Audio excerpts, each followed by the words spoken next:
Style کو کس طرح سے مینٹین کرنا چاہیے اور مینیج کس طرح کرنا چاہیے. سو ہم ان سب کویشچنس کے آنسر کریں گے. آج کا ہمارا ٹاپک ہے لیونگ ود ڈائبٹیز، جس میں ہم ڈائبٹیز کیا ہے، اس کے کازز کیا ہوتے ہیں اور وہ کس طرح سے پریونٹ کی جا سکتی ہے یا ٹریٹ کی جا سکتی ہے، یا اس کے اور کس طرح کے جو ہے ڈفرینٹ فارمز ہوتی ہیں، ان سب پہ ہم بات کریں گے. ان سب کویشچنس کو آنسر کرنے کے لیے آج ہمارے ساتھ ڈاکٹر رضوان احمد خان موجود ہیں. السلام علیکم sir. He is a consultant endocrinologist and diabetologist. He is also a member of American Diabetes Association and American Thyroid Association. So sir, ہم اپنا سیشن سٹارٹ کرتے ہیں with the question کہ ڈائبٹیز ہے کیا چیز اور یہ کیوں کامن ہے بہت زیادہ. بسم اللہ الرحمن الرحیم. Thank you Ayesha and Chughtai lab کہ آپ لوگوں نے مجھے آج موقع دیا کہ ڈائبٹیز جیسے بڑھتے ہوئے مرض کے بارے میں لوگوں کو آگاہی فراہم کی جائے.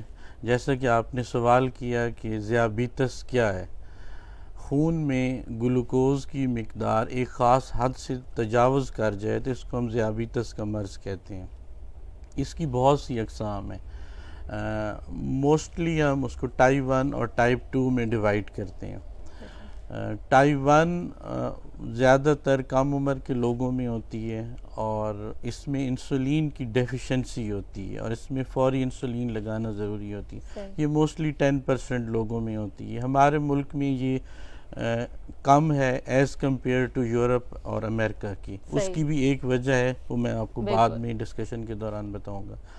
ٹائپ 2 جو تقریباً 80 to 90% لوگوں کو ہوتی ہے اور وہ موٹاپے کے ساتھ اس کا لنک ہے. تو ہم ایک ٹرم یوز کرتے ہیں ڈائبیسٹی، کہ ڈائبٹیز اوبیسٹی سے جو ریلیٹڈ ہوتی ہے اور ٹائپ 2 ہوتی ہے. اب آپ نے سوال کیا کہ یہ پاکستان میں کیوں زیادہ کامن ہے. جو ٹائپ 2 ڈائبٹیز ہے اس وقت وہ پوری دنیا میں اس کا جو بہت زیادہ انکریزنگ ٹرینڈ ہے اور پاکستان میں خاص طور پہ زیادہ ہے. پاکستان ایک ساؤتھ ایشین کنٹری ہے اور کچھ جینیٹک پری ڈسپوزیشن ہے یہاں کے لوگوں کی. پھر پچھلے کوئی 10 سالوں میں یہ مرض اس لیے بڑھا ہے کہ ہمارے لائف سٹائل چینج ہو گئے ہیں. پہلے ہمیں کوئی کہیں جانا ہوتا تھا تو ہم پیدل چل کر جاتے تھے. اب ہمیں کہیں جانا ہوتا ہے تو ہم گاڑی استعمال کرتے ہیں، بائک استعمال کرتے ہیں. پھر پہلے جو ہماری ڈائٹ تھی وہ آرگینک ڈائٹ تھی، مطلب اس کو نیچرل ڈائٹ کہہ لیں. اب ہماری جو ڈائٹ ہے وہ موسٹلی ہم پروسیسڈ فوڈز یوز کرتے ہیں اور اس قسم کی خوراک استعمال کرتے ہیں. پھر یہ ساری باتیں کلیکٹیولی، ایکسرسائز کا نہ ہونا، کھانا کھا کے بیٹھے رہنا، تو یہ وزن بڑھنے کی طرف آپ کو لے جاتا ہے، یعنی موٹاپے کا شکار آپ ہو جاتے ہیں. تو جب آپ موٹاپے کا شکار ہو جاتے ہیں تو پھر ذیابیطس کا مرض ہونا کہ رسک بہت زیادہ بڑھ جاتا ہوتا ہے. ایکچولی ہمارے پاس جو مریض آتے ہیں وہ ذیابیطس کے مریض نہیں ہوتے، وہ میٹابولک سنڈروم کے پیشنٹس ہوتے ہیں. ذیابیطس میٹابولک سنڈروم کا ایک پارٹ ہے جس میں میٹابولک سنڈروم میں آپ کی ذیابیطس، بلڈ پریشر، پیٹ کا موٹاپا، کولیسٹرول لیول کا زیادہ ہو جانا، یورک ایسڈ کا زیادہ ہو جانا. تو ایکچولی جو پیشنٹ آتا ہے وہ almost 2 or 3 of these things کے ساتھ آپ کے ساتھ پریزنٹ ہو رہے ہیں. تو ذیابیطس کا نام بڑا ہے تو وہ پھر لیبل ایسے ہوتا ہے کہ یہ پیشنٹ شوگر کا مریض ہے. بالکل صحیح. اچھا، ڈائبٹیز کی آپ نے ڈفرینٹ فارمز بتائیں گے. ایک جسٹیشنل ڈائبٹیز بھی ہوتی ہے تو اس کے بارے میں بھی بتا دیں تھوڑا سا. جی، گیسٹیشنل ڈائبٹیز وہ ڈائبٹیز ہے جو حمل کے دوران ہوتی ہے. صحیح. اس میں بھی 2 طرح کے کیسز ہمارے پاس آتے ہیں. بعض دفعہ کچھ خواتین ایسی ہوتی ہیں جن کو پہلے سے ہی ذیابیطس ہوتی ہے اور ان کو پتہ نہیں ہوتا، کوئی خاص سائن سمٹمز بھی ان کو نہیں آ رہے ہوتے، تو ان کو پتہ ہی نہیں ہوتا. تو وہ جب ڈاکٹر کے پاس اپنی حمل کے سلسلے میں جاتی ہیں تو اس وقت جب وہ ٹیسٹ کرواتی ہیں تو ان کی شوگر زیادہ آتی ہیں تو وہ ڈائگنوز ہو جاتی ہیں ایز اے ڈائبیٹک کیس. تو اگر تو پہلے ٹرائمیسٹر کے دوران، پہلے 3 ماہ کے دوران اگر شوگر زیادہ آئے تو وہ پرانی شوگر ہوتی ہے. سیکنڈ اور تھرڈ ٹرائمیسٹر میں خاص طور پہ 4 ماہ کے بعد اگر شوگر پیشنٹ کی زیادہ آتی ہے، ایک حاملہ خاتون کی زیادہ آتی ہے، تو اس کو ہم لیبل کرتے ہیں ایز اے گیسٹیشنل ڈائبٹیز میلائٹس. تو وہ اس میں موسٹلی خواتین آفٹر ڈیلیوری آف بیبی وہ ریکور کر جاتی ہیں. لیکن اس میں ایک خاص احتیاط اس لیے ضروری ہوتی ہے. میں اپنے ناظرین کو بتاتا چلوں کہ جن خواتین کو بھی اگر گیسٹیشنل ڈائبٹیز ہوتی ہے تو ان کو چاہیے کہ جب ان کا حمل ختم ہو جاتا ہے, بیبی کی ڈیلیوری ہو جاتی ہے, تو اس کے بعد وہ ایک دفعہ تو ختم ہو جاتی ہے, لیکن آپ کا رسک بہت زیادہ بڑھ جاتا ہے اگلی پریگننسی میں شوگر ہونے کا, اور اگلے 5 سال کے دوران آپ کو ڈائبٹیز ہونے کا بہت زیادہ رسک بڑھ جاتا ہے. تو اس کے لیے آپ کو اپنے ڈاکٹر, اپنے معالج سے رابطہ کرنا ضروری ہے, اور اس کے لیے اگر ویٹ ریڈکشن یا اور بھی کوئی چیزیں جو آپ کا ڈاکٹر آپ کو بتاتا ہے تو اس پہ عمل کرنا ضروری ہے. ٹھیک ہے. اچھا, ڈائبٹیز کی اگر ہم بات کریں تو وہ ایگزیکٹلی کون سے آرگن کی امپیکٹ کر رہی ہوتی ہے اور کون سے آرگن میں انوملی کی وجہ سے ہوتی ہے؟ آپ کے سوال میں نا 2 باتیں کہ کون سا آرگن کی وجہ سے ہوتی ہے اور کون سے آرگنز کو یہ ڈیمیج کرتی ہے. پہلے تو میں یہ آپ کو بتاتا چلوں کہ جو ٹائپ 1 ڈائبٹیز ہے تو وہ تو ہولی سولی آپ کا جو پینکریاز ہوتا ہے وہ ڈیمیج ہوتا ہے. اس میں آٹو امیون کاز بھی ہو سکتی ہے, کچھ وائرسز بھی ہیں, انوائرمنٹل فیکٹرز بھی ہو سکتے ہیں, جس کی وجہ سے آپ کا جو پینکریاز ہوتا ہے جو کہ انسولین بنا رہا ہے, جس کو ہم اردو میں لبلبا کہتے ہیں, تو وہ ڈیمیج ہو جاتا ہے. وہ آلموسٹ 90% اور مور دین 90% اس میں ڈیمیج ہو جاتا ہے. تو اس میں آپ کو انسولین کی ضرورت ہوتی ہے. پھر ٹائپ 2 کی بات کریں جو کہ 80 سے 90% لوگوں کو ہوتی ہے, تو اس میں آپ کا لیور بھی بڑا ایکٹیولی انوالو ہوتا ہے, کیونکہ اس میں فیٹی لیور ہوتا ہے, اور لیور جو ہوتا ہے وہ گلوکونیوجینسس یعنی گلوکوز بننے کا عمل جو کہ جگر میں, لیور میں ہو رہا ہوتا ہے, تو وہ بڑھ جاتا ہوتا ہے. اور اس کے علاوہ موٹاپا, آپ کے جو آرگینوں میں گیلی ہوتی ہے, جو آپ کے آرگنز ہوتے ہیں ان کے اوپر چربی کا آ جانا بھی ایک بہت بڑی وجہ ہے ٹائپ 2 ڈائبٹیز کے ہونے کا. تو اس میں وزن کم کرنا ایک بڑا امپورٹنٹ سنگ میل ہے. صحیح, ٹھیک ہے. اور کن آرگنز کو وہ امپیکٹ کر رہے ہوتے ہیں؟ جی, تو ڈائبٹیز کے بارے میں کہتے ہیں کہ مدر آف ڈیزیزز. اچھا. تو بلکہ WHO تو کہتی ہے کہ diabetes is not a disease, یہ خود ڈیزیز نہیں ہے لیکن اٹ کازز مینی ڈیزیزز. کہ آپ دیکھیں کہ ڈائبٹیز جو ہے وہ مائکرو اور میکرو ویسکولر کمپلیکیشنز کرتی ہے. یہ آپ کے ہارٹ کو ڈیمیج کر سکتی ہے, آپ کے برین کو ڈیمیج کر سکتی ہے, اسٹروک ہو سکتا ہے, ہارٹ اٹیک ہو سکتا ہے, آپ کو پیریفرل ویسکولر ڈیزیز ہو سکتی ہے. اس کے علاوہ آپ کی کڈنی کو ڈیمیج کر سکتی ہے, آپ کی آئیز کو ڈیمیج کر کے آپ کی آئی سائٹ جا سکتی ہے. اس کے علاوہ آپ کے جتنے بھی باڈی آرگنز ہیں, ایون کہ آپ کا جو ڈائجسٹو سسٹم ہے, آپ کا جو جینیٹو یورینری سسٹم ہے, سبھی کو کسی نہ کسی وقت میں اور کسی نہ کسی لیول پہ وہ یہ افیکٹ ضرور کرتی ہے.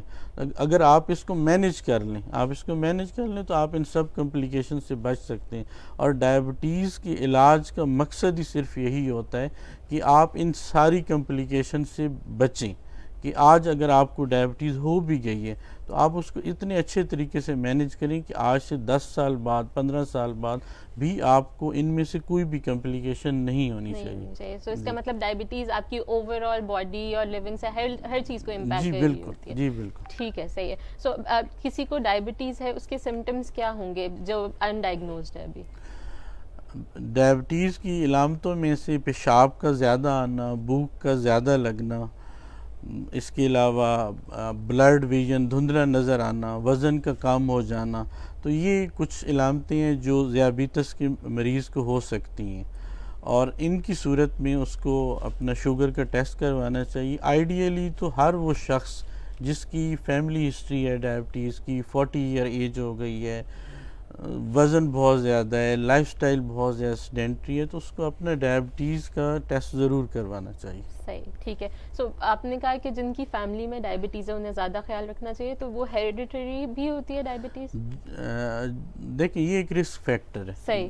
اگر آپ کی فیملی میں کسی کو ڈائبٹیز ہے تو یہ ایک رسک فیکٹر ہے. صحیح. ہم ساؤتھ ایشین ہیں تو ایک کنسیپٹ ہے کہ تھرفٹی جینز ہے, اس کی وجہ سے آپ ساؤتھ ایشین پاپولیشن جو ہے زیادہ پرون ہے ٹو ہیو ڈائبٹیز. تو یہ کچھ رسک فیکٹرز ہوتے ہیں. صحیح. تو آپ میں اگر رسک فیکٹر زیادہ ہیں تو آپ کو ٹیسٹ کرانا بہت ضروری ہو جاتا ہے. ٹھیک ہے, صحیح ہے. اچھا, آپ نے رسک فیکٹرز کی بات کی, تو اور کیا رسک فیکٹرز ہوتے ہیں ڈائبٹیز کے؟ ڈائبٹیز کے لیے سب سے بڑا, جو ٹائپ 2 کی ہم بات کریں تو اس کے لیے تو سب سے بڑا رسک فیکٹر یہ ہے کہ آپ کا وزن کا زیادہ ہو جانا. ٹھیک ہے نا, اور اس کی سب سے بڑی وجہ یہی ہوتی ہے کہ آپ کی لائف سٹائل سیڈنٹری ہو چکے ہیں. آپ کی جو کھانے پینے کی روٹین ہے وہ آپ کھانا کھاتے ہیں اور بیٹھے رہتے ہیں, اس کو ڈائجسٹ کرنے کی, یوٹیلائز کرنے کی کوشش نہیں کرتی.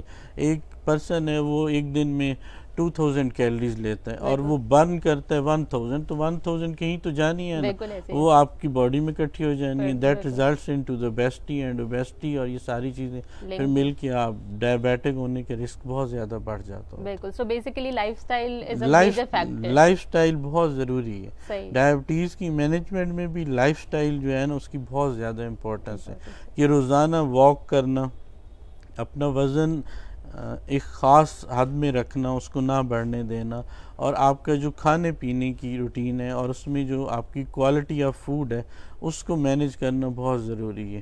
یہ ساری عوام پہ بھی رسپانسبلٹی بنتی ہے اور یہ گورنمنٹ کا بھی فرض بنتا ہے کہ جو بہت سے پروسیسڈ فوڈز یا جیسے گھی ہو گیا, دودھ ہو گیا, تو اس طرح کی جو غیر معیاری چیزیں مارکیٹ میں مل رہی ہیں تو ان کو بھی چیک اینڈ بیلنس رکھنا بہت ضروری ہے, اور یہ ایک بہت بڑی وجہ ہے غیر معیاری خوراک. صحیح, جی بالکل. سو آپ کا فوڈ انٹیک بہت زیادہ امپیکٹ کر رہا ہوتا ہے ڈائبٹیز والے لوگوں کو. اس کے علاوہ اگر ہم ٹریٹمنٹ کی طرف جائیں ڈائبٹیز کی, تو کیا یہ کمپلیٹلی ٹریٹیبل ہے اور کیا ٹریٹمنٹ اویلیبل ہے اس وقت؟ دیکھیں, ایک دفعہ اگر کسی کو ذیابیطس ہو جاتی ہے تو وہ لیبل تو ہو جاتا ہے ایز اے ڈائبیٹک پیشنٹ, لیکن اگر وہ ٹائملی اپنے ڈاکٹر کے پاس آ جاتا ہے اور وہ ٹائپ 2 ڈائبیٹک ہے, تو اس کی ویٹ ریڈکشن سے پاسبل ہے کہ اس کی ڈائبٹیز ریورس ہو جائے اور وہ ایک ہیلدی لائف سٹائل کے اوپر اپنی ڈائبٹیز کو مینیج کر کے رکھی اور اس کو اگلے 10, 15, 20 سال کسی بھی دوائی کی ضرورت نہ پڑے. تو ایسا بالکل پاسبل ہے, اور ایسے ریسرچ ٹرائلز امریکہ میں, یو کے میں ہو چکے ہیں, اور بلکہ یہاں بھی ہمارے بہت سے ایسے پیشنٹس ہیں جن کو جیسے ہی ڈائبٹیز ڈائگنوز ہوئی ہے, یا ایک سٹیج ہوتی ہے pre diabetes, normal, pre diabetic and diabetic. اگر پیشنٹ کو ہمارے پاس پری ڈائبیٹک سٹیج میں آ جاتا ہے تو آپ اس کا 7% of the body weight reduce کر لیتے ہیں, تو اس کو ڈائبٹیز ہونے کا جو رسک ہوتا ہے وہ بہت حد تک کم ہو جاتا ہوتا ہے اگلے 5 سال میں. اگر آپ اس کی 7% باڈی ویٹ ریڈکشن نہیں کرتے تو پھر اگلے 5 سال میں اس کو شوگر ہونے کا بہت زیادہ رسک ہے. تو جو ٹائپ 2 ڈائبیٹکس ہیں ان کی ڈائبٹیز ارلی سٹیج پہ لائک پری ڈائبیٹک یا ارلی ڈائبیٹک سٹیج میں ویٹ ریڈکشن سے ریورس کرنا پاسبل ہے. صحیح, ٹھیک ہے. سو ریورس ہو سکتی ہے لیکن کمپلیٹلی ٹریٹ پھر بھی نہیں ہو سکتی ہے. دیکھیں, جب ریورس ہو جائے گی, ایک ایکچولی جو ٹائپ 2 کی کاز ہوتی ہے نا, انسولین ریزسٹنس ہوتی ہے. انسولین ریزسٹنس مینس کہ آپ کی باڈی میں انسولین تو بن رہی ہے لیکن انسولین نے جا کے جو کام کرنا ہے اس کو ریزسٹنس ہے. جب آپ ویٹ ریڈکشن کرتے ہیں تو وہ ریزسٹنس ریموو ہو جاتی ہے. وہ ریزسٹنس جب ریموو ہو جاتی ہے تو جتنی انسولین آپ کی, بے شک پینکریاز کمپرومائز بھی کر گیا, ٹھیک ہے نا, تو پھر بھی وہ جو انسولین بن ہوتی ہے that would be enough to control your blood sugars. تو weight reduction in type 2 diabetics is very important, اور یہ ارلی سٹیج پہ ریورس ہو سکتی ہے. ٹھیک ہے, صحیح ہے. اس کے علاوہ اگر ہم اسکریننگس کی بات کریں ڈائبٹیز کی, تو کیا امپورٹنٹ اسکریننگز ہیں, اور جن لوگوں کو آلریڈی ڈائبٹیز ہے انہیں کتنے فریکوینسی کے ساتھ وہ اسکریننگس کروانی چاہیے؟ اسکریننگ بڑی امپورٹنٹ چیز ہے ڈائبیٹک پیشنٹس میں. میں نے آپ کو پہلے بھی بتایا کہ جن کی کوئی فیملی ہسٹری ہو, جن کی ایج 40 ایئر ہو, جن کو ویٹ بہت زیادہ ہو چکے, اوبیز لوگ ہوں, تو ان کو تو ایئرلی اسکریننگ ضرور کروانی چاہیے اپنی. صحیح, ٹھیک ہے. سو وہ امپورٹنٹ ہے کہ ایئرلی اسکریننگ کرواتے ہیں. جی بالکل کرواتے. ٹھیک ہے, صحیح ہے. سو کچھ لوگوں کے اب ڈائبیٹک کنڈیشنز ہوتی ہیں جس میں کچھ کی کانسٹنٹلی ہائی رہ رہی ہوتی ہے, کچھ لوگوں کی کانسٹنٹلی لو رہ رہی ہوتی ہے ڈائبٹیز, سو بلڈ شوگر لیول. سو اس کا کیا امپیکٹ ہوتا ہے باڈی پہ اور کس طرح سے کنٹرول یا مینیج کی جا سکتی ہے؟ دیکھیں ڈائبٹیز کو تو 3 طریقوں سے ہی آپ مینیج کر سکتے ہیں. ایک آپ کی لائف سٹائل موڈیفیکیشن ہے جس میں آپ ڈیلی واک ایکسرسائز کرتے ہیں. دوسرا آپ کی ڈیلی فوڈ انٹیک ہے. نمبر 3 میڈیسنز ہیں. بالکل تو میڈیسنز تو اکارڈنگ ٹو پیشنٹ پرسکرائب کی جاتی ہیں. صحیح. لائک ہمارے پاس ٹائپ 1 ڈائبیٹک ہے تو definitely you have to give insulin. یا اور اگر ٹائپ 2 ڈائبیٹک آتا ہے تو اس میں یہ ہوتا ہے کہ آپ اس کو ایسی دوائیاں دیتے ہیں کہ جو اس کا ویٹ ریڈیوس بھی کریں. بالکل اگر اس کا ویٹ زیادہ ہے تو اس کا ویٹ ریڈیوس بھی کریں, ساتھ اس کی شوگرز بھی کنٹرول کریں. تو with the passage of time 3 to 6 months میں اگر وہ سگنیفیکنٹلی ویٹ ریڈیوس کر جاتا ہے تو اس کی دوائیاں یا تو کم ہو جاتی ہیں صحیح. یا بند بھی ہو سکتی ہیں. ٹھیک ہے, صحیح ہے. سو وہ امپورٹنٹ ہے کہ ویٹ ریڈیوس کر کے رکھیں. اور ہائی شوگر لیول باڈی کو امپیکٹ کیسے کرتا ہے اگر کسی کا کنسسٹنٹلی ہائی شوگر لیول رہے گا؟ دیکھیں اگر آپ کے شوگر لیولز ایک نارمل حد سے زیادہ ہیں تو وہ بلڈ میں سرکولیٹ کر رہی ہوتی ہے گلوکوز, اور گلوکوز سے نا ایک پروڈکٹ ہوتی ہے ایڈوانس گلائکوسائلیٹڈ اینڈ پروڈکٹس ہوتی ہیں, وہ ڈیمیج کرتی ہیں. وہ آپ کی کڈنی کو بھی ڈیمیج کر رہی ہوتی ہیں, ہارٹ کو بھی ڈیمیج کر رہی ہوتی ہیں, تو آپ کی ویسلز کو ڈیمیج کر رہی ہوتی ہیں. جیسا کہ آپ جانتے ہیں کہ آج کل کووڈ بہت زیادہ مطلب ایک وبا کی صورت میں, پینڈیمک کی صورت میں پھیلا ہوا ہے. اس میں آپ نے دیکھا ہوگا کہ بچوں میں کووڈ-19 جو ہے وہ کم ہے یا ان میں سیریس کیسز نہیں آتے جو 13 ایئرس سے بلو ہیں. پوری دنیا میں بہت کم کیسز آئے. اور اس کی ایک پچھلے دنوں ایک ہفتہ پہلے ہی میں ایک ریسرچ آرٹیکل پڑھ رہا تھا جو ایک میگزین ہے nature.com, اس پہ پبلش ہوا تھا. تو ان نے اس کی وجہ یہ بتائی تھی کہ ان کی جو بچے ہوتے ہیں نا ان کی ویسلز جو ہوتی ہیں وہ ہیلدی ہوتی ہیں, اور جو ڈائبیٹک پیشنٹس ہوتے ہیں نا اس میں جو ویسلز ہوتی ہیں ڈائبیٹک پیشنٹس کی وہ ڈیمیج ہو جاتی ہیں due to these advance glycosylated end products اور یہ ساری چیزوں کی وجہ سے جو اس کی پیتھالوجی ہے تو اس کی وجہ سے یہ ڈیمیج ہو چکی ہوتی ہیں. اور جو ڈائبیٹک پیشنٹس ہوتے ہیں وہ امیونو کمپرومائزڈ ہو چکے ہوتے ہیں, تو they are more prone to have corona complications. Corona کی وجہ سے جو کمپلیکیشنز ہوتی ہیں اس کے لیے وہ زیادہ پرون ہوتے ہیں. صحیح, ٹھیک.